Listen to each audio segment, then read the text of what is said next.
Hey guys, so I want to show you Hanamura this game, and I'm just spectating. This is not a replay, I just was hosting this. I already played a lot of Mephisto, I've already played a lot on this map, and I've already played a lot of Tyrande. A lot of videos out on all of them probably before this video even comes out.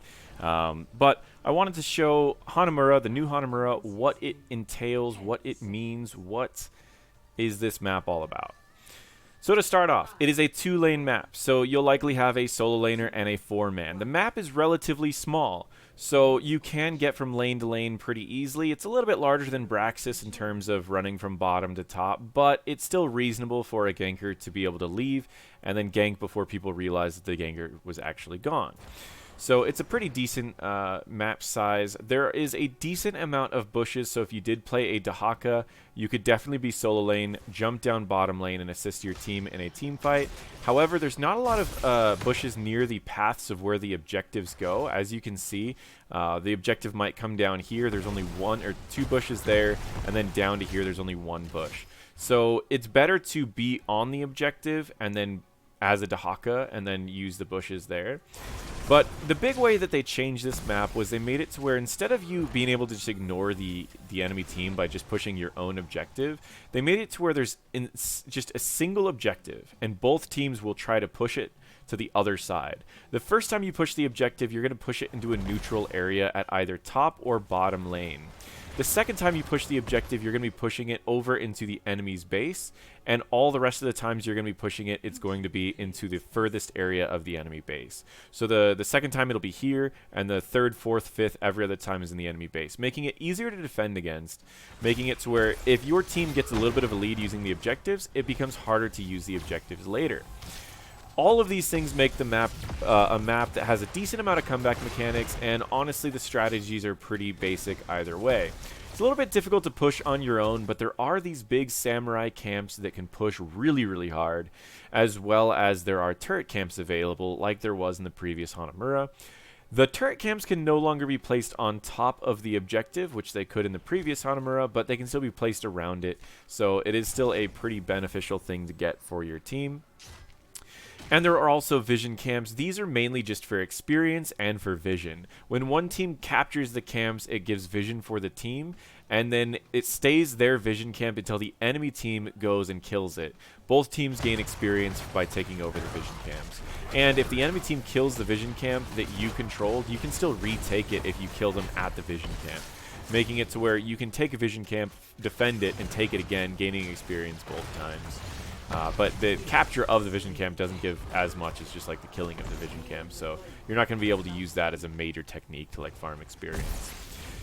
Overall, it's a pretty interesting map. I like it. I feel like the objective is not so strong that you get so much of a lead that you can never come back, and I also feel like the objective has a lot of benefits to come back from it. If the enemies are guaranteed to get the objective, you can get, say for instance the objective is pushing this way, you can go and steal their camps and you're not really losing anything.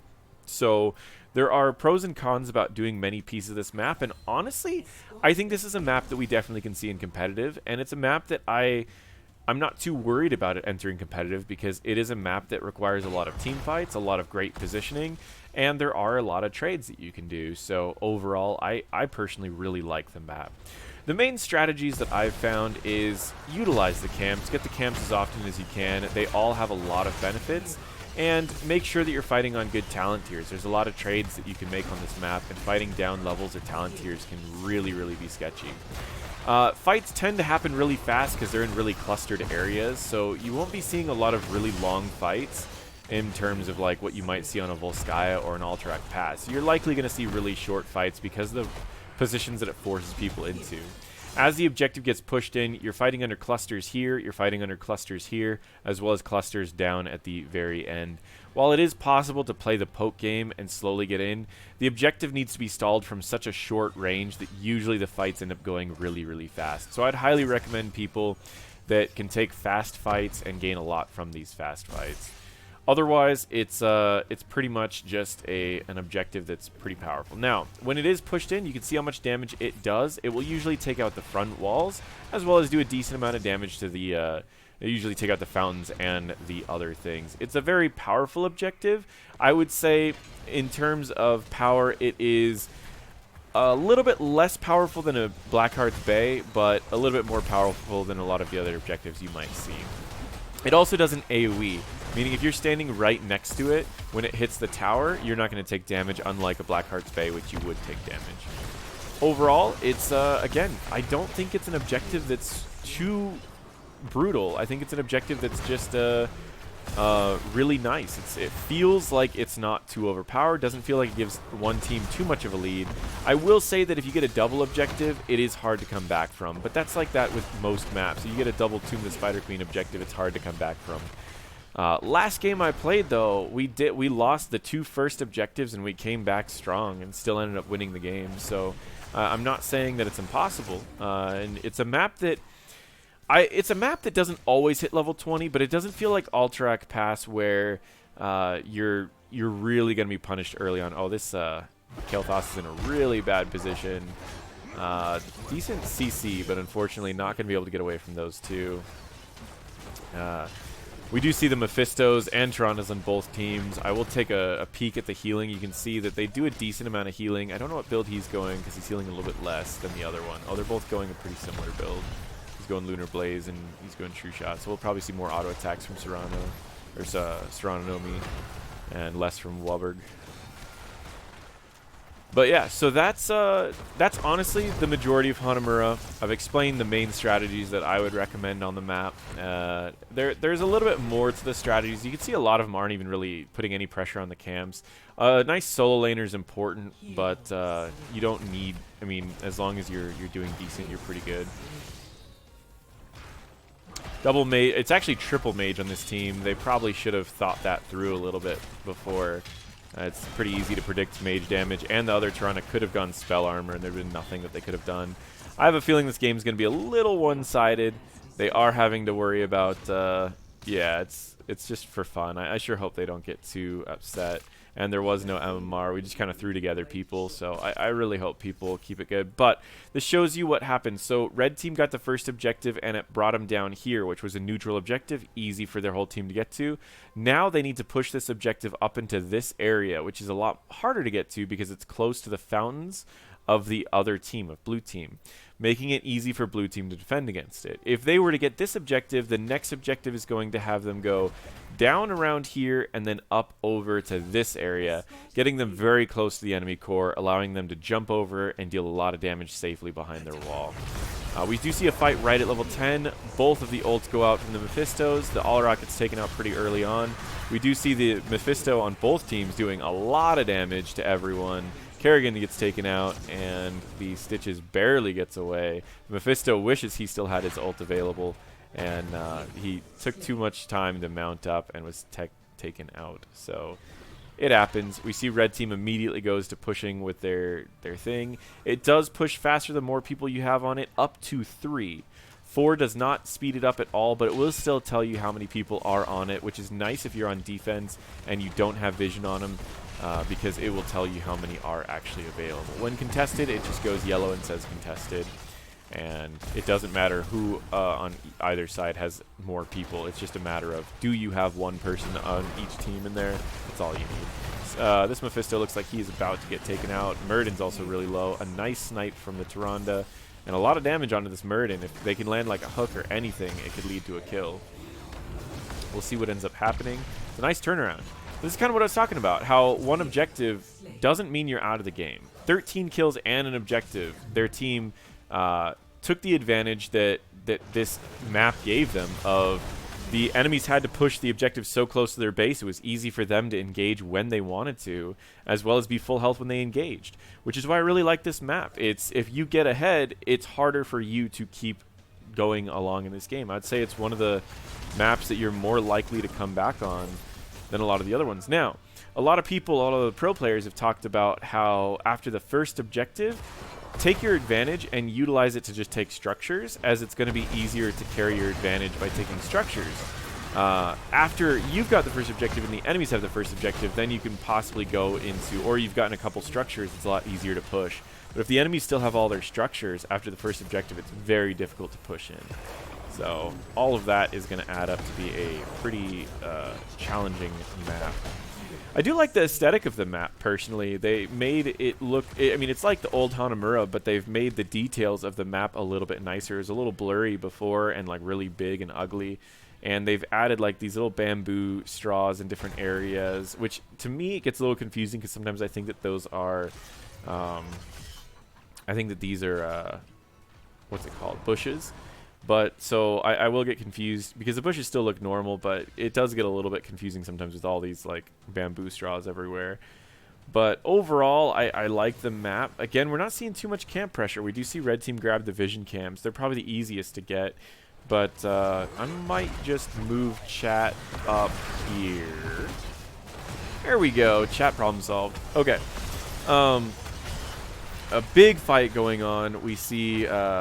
the Kerrigan's already used her ult, and a lot of the Mephisto damage has already been done from both teams.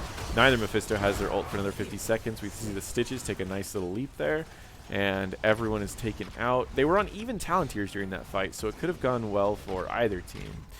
Now we do see that the tower was picked up by red team, or the turret was picked up by red team right here. Now they may go over, invade this camp. They should. The enemy team doesn't have a tank. So this camp, you can see he does this swipe. It does a lot of damage, as well as his auto attack does a lot of damage, and he has a lot of health. He's just a really powerful, big unit that pushes and can get a lot done. In this case, he's going to immediately go over and take tower shots, so he probably won't get that much done, but look how much he does do to these structures. As just being an individual camp pick, he can fight against these enemies, and he did, like, what, 70% of the tower by himself against a whole team of enemies, so it's pretty good. We do see Starfall picked up by this Tyrande, which she didn't go the full traits talents. It looks like she's still going to go the majority of the trait talents. She just liked to heal on Q first, which it's interesting. A lot of people are clustered. The Mephistos are getting so much damage off. We see Noah immediately jumping in, getting some damage off with Mephisto. Both teams are really low, but red team is far away from their fountains, and they're staying here. I don't know why they're staying. They should not be this close, because if Stitches even lands one good hook, they're done. It looks like Mephisto goes right back in, starts getting some damage off, but unfortunately Stitches gets taken out. I really wish the Alarak would have hopped in there too. He probably would have been able to join up, getting him low enough for the other kills. But in this case, it is still a pretty good game. We see a large wave being missed from blue team up top, which this could be them getting up to their level 16. Unfortunately, they need to be worrying about the soak, and I feel like on this map in particularly, I feel like the soak is extremely important. So I would highly recommend a global, maybe. It's a tough map for a global. I mean, it's only 2-lane map. You don't need to worry too much about double soaking. You don't need to worry about anything major, but the global, I would say, is still pretty important, purely because there's a lot of times that this is a really risky. They're fighting this under vision and under a talent tier. They should be just getting the soak, trying to get 16. They definitely shouldn't be trying to take a fight, especially after the hook was missed. They should just back up. I actually love Kill Thoth into Mephisto, because Mephisto jumps in, gets a damage over time, jumps back into his team, and spreads the damage over time. So it's kind of a cool little interaction. I don't know if he's going to be considered a hard counter to Mephisto, but he's definitely going to be a strong pick into Mephisto. As of right now, we're seeing a lot of like comps with teams on both sides. This is really tough for Mephisto. Okay, he was able to get out. No one's going to die to the swipe of the minion there. And as you can see, this camp was just picked up. This map has very short camp timers, so it's one of those that you can definitely pick up camps a lot. They did fight under the 16. They really shouldn't have fought. They should have just waited, soaked up top, gotten 16, and then fought at the next objective, and it would have been a 16-16. But they fought under 16, and it just did too much to them. So in this case, they're going for the turret camps again, and after the turret camp, they're likely going to go down and grab the siege camp once again. We see the timer of the turret camp is up every 2.5 minutes, and I believe that's a similar timer with the siege camp here. These camps just go back and forth endlessly. They have no cooldown. It's just a matter of if you get them, then the enemy team needs to get them, and vice versa. The big swipe hits a bunch of people. And the siege camp, we can see the timer is 2 minutes on the siege camp, so it's very difficult. And as you can see, the more you win the objective, the further you have to push in. Now they do have the level 16s. Are they all picking them up? We have Twin Spears picked up. We have, yeah, they weren't able to pick up their 16 talents before the fight. That is very, very bad. They needed to, they keep struggling these 16 fights. They need to actually take the 16 fights when they all have their talents. Oh, he's so low. I wish he had his combo. In this build, he could blow up that Mephisto at that health, but he's also probably the reason he got that low. So we see this objective. It definitely burns out quite a lot. It's pretty much gets, I would say, half of an entire fort or keep every time it's used. So if you get it twice without doing any other sort of pushing, it pretty much gets a full fort or a full keep every time the objective goes off. So it's valuable, but you can also still push on this map. And I think that's something that's going to be hard for people to understand. It feels like a map that you should be team fighting, working on objectives, and then getting camps. But in reality, it's a map that if you win a good team fight, you could honestly send one person to work on the objective and everyone else just push hard and deal a lot of structure damage without the actual objective. The objective's good, but you honestly could ignore it if you wanted to. I don't think it's as ignorable as like a Haunted Mines, but I do think it's probably ignorable enough that you could just completely ignore it and focus mainly on structure damage, especially if you had a specialist that could really split push the whole time. Or if like, again, like if they go for an objective and they have to push it all the way into your base over here, you could just destroy like a whole fort and a whole bunch of stuff here while they're pushing it in, and you're going to be gaining more out of, because remember, it only does half of a fort, but during the time it takes them to escort this, you could blow up an entire fort and just take the trade. So there's a lot of times that I would recommend something like that. We do see Alarak take a nice kill on the Kerrigan. And every kill when you're this far behind is worth a lot of experience, so anytime they could get something like that, it's beneficial. They are down 20s though, so even though it is a 4v5, I would not want to take this fight down 3 levels, including down a level 20 talent. In this case, they are playing it pretty well. They are getting a lot of stuff done this fight. A nice slow, kept him in the Phoenix range. We had a Starfall that got a lot of damage, but the turnaround is real. We do see the ult. If this kills him, it's going to... Wait. Oh, he interrupted. The hook interrupted it. That would have killed the KT as well as the Stitches. It looks like it doesn't matter. They still kill everyone. But if he would have gotten the reset, did he get the reset? Where is his... He did. So that would have killed the KT and then casted again. Would have been nice to see that. But the hook interrupted it, which was an amazing hook by that Stitches. So right here, this is what I'm talking about. 4 people are dead. They could just push really, really hard, and they could take a whole keep without even worrying about the objective. So they may end up doing that if they just push with this, but they might also just grab this and then go for the objective. I honestly would just tell Kerrigan to hang out here and then have everyone else push.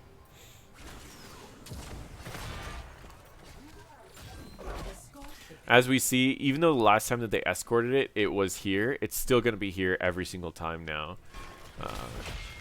Every time they're going to do it. Actually, oh, it does move. So it gets easier again. Interesting. I thought it just was there every time. So it does move back down. So it becomes another easier one after you get 3.